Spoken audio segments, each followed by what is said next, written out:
La sucesión de Edward James llega al despacho y entonces nos piden que empecemos a revisar qué bienes estaban en el nombre de Edward James todavía. En ese entonces habíamos identificado básicamente tres grandes partes de la sucesión de Edward James. Edward James es un heredero directo de Enrique VIII y heredó una de las más grandes fortunas de toda Inglaterra. Tiene una fundación que al día de hoy todavía está apoyando los oficios perdidos, como es la alquería, como es el tapestry, como es muchas de esas viejas artes. Y entonces lo que nosotros identificamos son tres cosas. Uno, Xilitla, ¿no? Xilitla, que es obviamente el rancho este que está arriba de San Luis Potosí, que es donde está esta construcción tipo gaudiana, ¿no? La segunda que encontramos es una colección que se llamaba colección anamórfica, que era una colección de pinturas, como 20 o 30 pinturas, como del siglo XVI, siglo XVII, que eran anamórficas porque no se pueden ver en el primer golpe como son, sino, por ejemplo, esas naranjas que están allí, se ven, por ejemplo, luego Picasso replicó esto, se ven estilizadas y alargadas, por ejemplo, en este plato. Y entonces se pintan las naranjas todo alrededor. Y si tú pones un espejo cilíndrico, lo que hace es que se concentre la imagen, y entonces tú ves las naranjas ya en el cilindro. Ah, eso está padrísimo. Y este no eran todos así, era parte de esa colección anamórfica que se exhibió en el Museo de San Carlos, de lo cual hay una memoria allí escrita de esta exhibición. Había otro cuadro que veían ustedes, la pintura era un castillo, pero cuando ustedes veían el castillo directamente, el castillo estaba chueco, ¿no? Estaba más chico un lado que el otro, pero te acercabas a un palo que estaba ahí puesto enfrente, con una mirilla, te acercabas a la mirilla y el castillo se hacía perfecto, ¿no? Y ese tipo de obras era lo que se llamaba la colección anamórfica. La situación que sucedía allí era que Edward James tenía un agente que cuidaba de él, de que lo estaba grabando, y que es el que se queda con esa colección anamórfica.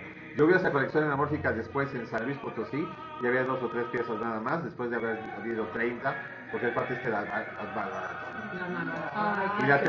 y la tercera sección de los bienes de Edward James eran dos cuadros que estaban en el INBA. Uno era el Are You Really Serious? Que decía, la tarjeta decía colección Edward James, y otro cuadro que decía como el espejo de Oracle in the Mirror, o Mirror of the Oracle, o algo así. Los dos eran de esta Eleonora Carrington. Y entonces, cuando mi cliente me dice que eran los albaceas de la sucesión en Estados Unidos, me dicen, oye, quiero que recuperemos lo que haya de Edward James en México.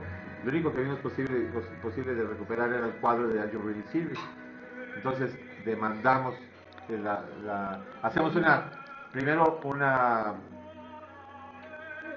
fe notarial para que dieran fe de las fotos y que la tarjeta decía que era de Edward James, ¿no? Este cuadro llega al Museo de Arte Moderno a través de la galería de Inés Amor, que era muy amiga de Edward James. Entonces Edward James decía, oye, guárdame estos cuadros. Y entonces de repente el IMA le decía, oye, préstame algunos cuadros para poner en una exhibición. Y entonces Inés le prestaba los cuadros, pero nunca se documentaba nada. Y entonces lo único que tenían eran esos cuadros. Originalmente la del oráculo también era de Edward James. Y en algún momento se cambió la tarjeta y ahí sí ya no teníamos manera de recuperar la historia, ¿no? Pero entonces yo demando la restitución de este bien para la sucesión. Y yo representaba a la albacea de la Asociación Americana.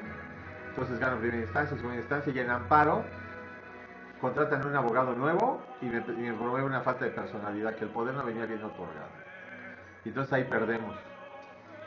En ese ínterin de que inicio la demanda y sale la sentencia en el colegiado donde yo pierdo, yo había ya estado hablando con el director del INBA y además con una asociación que se llama Amigos del Museo de Arte Moderno.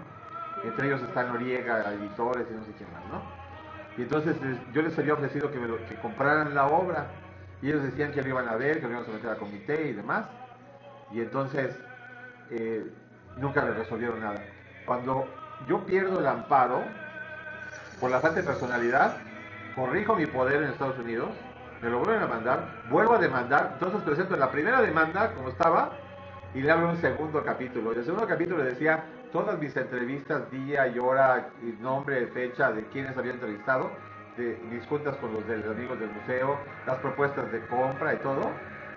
Y entonces me lanzo con mi segunda demanda y cuando viene y contesta el INBA y dice que no es cierto, que no sé qué, que se quería quedar con el cuadro.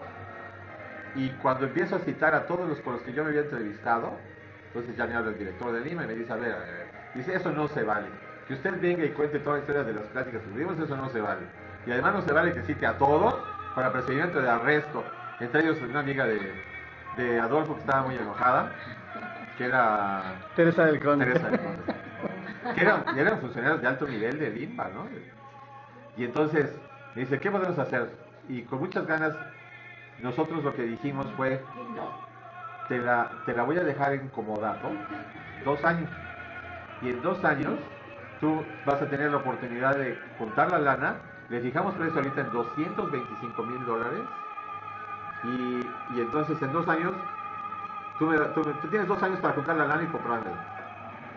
Y si no tienes la lana en 2 años, entonces le pedimos al juez que la mande a Christie's para que salga el remate.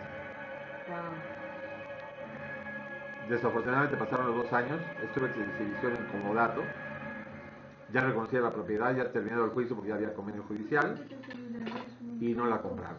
Y entonces el INBA tuvo que ejecutar la sentencia y mandarla a Christie's a Nueva York, y en Christie's en Nueva York salió a remate.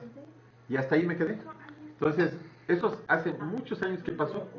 La última exposición de surrealismo que llegó a México, en donde aparecen los cuadros de Leonora, aparece este cuadro, el You're Really Serious, y lo que me doy cuenta con mucho gusto.